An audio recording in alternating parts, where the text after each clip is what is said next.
Well, thank you, Prime Minister, and let me also start by thanking Sir Angus Houston and Stephen Smith for producing a hugely significant report in the defence history of our nation.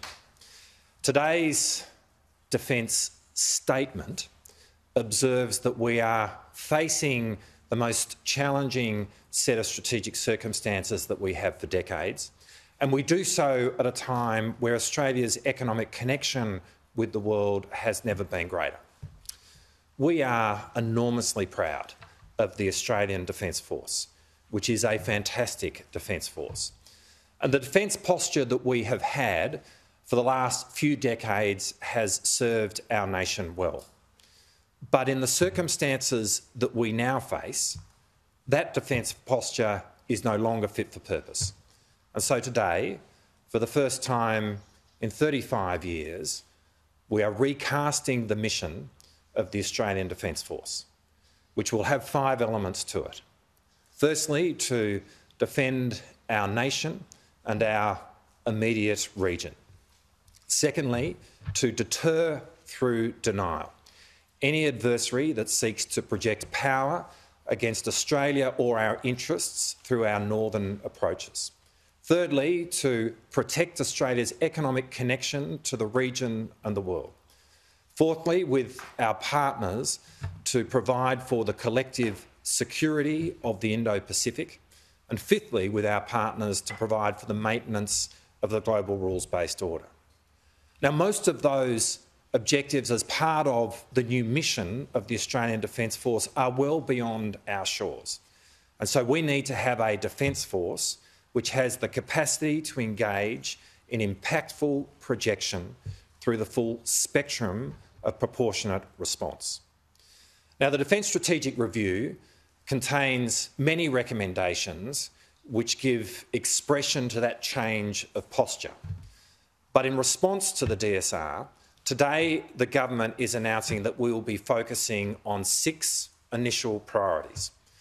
The first of those is Australia developing a nuclear-powered submarine capability, and we made significant announcements about that last month. The second is to provide for a much longer-range strike capability for our Defence Force, including through the manufacturing of munitions in Australia.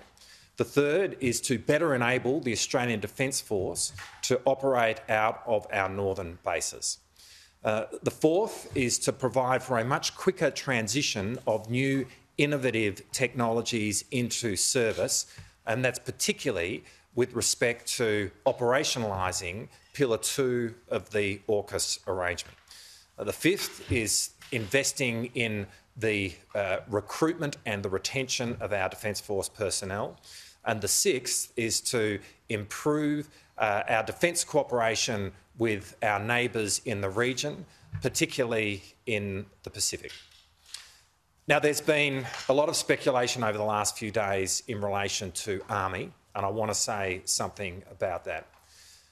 This review and the government's response to it does provide for a reshaping of the Australian Army, but in a way which gives it a much greater strike capability and a much longer range strike capability, but also a much greater ability to operate in a littoral environment.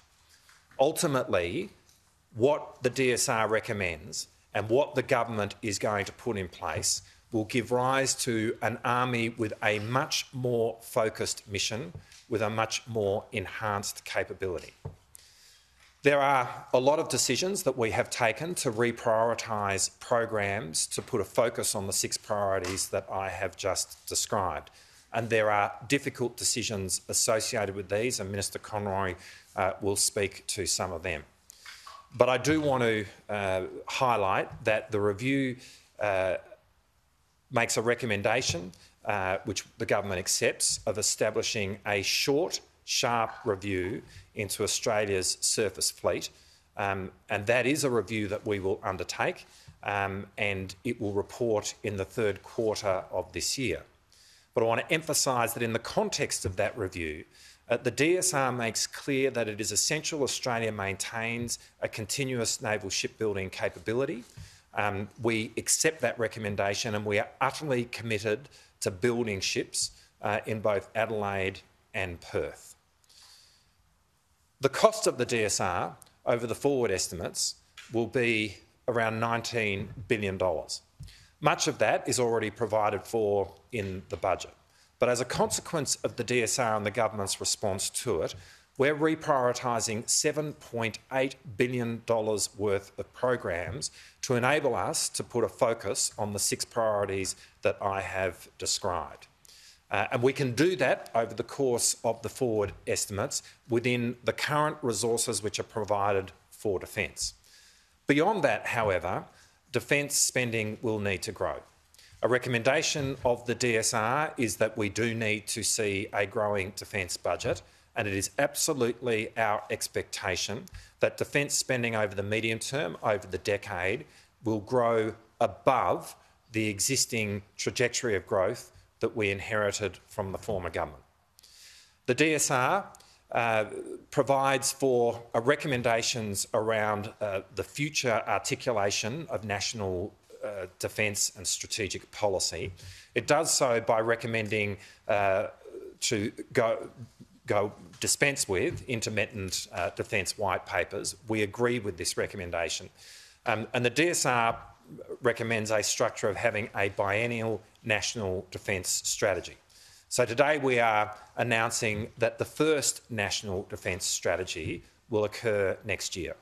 And that will be a document which will contain a more granular articulation of a range of the programs that we will be pursuing going forward.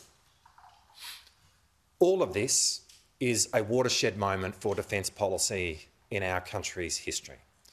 And what it will provide for is an Australian Defence Force befitting of a much more confident and self-reliant nation.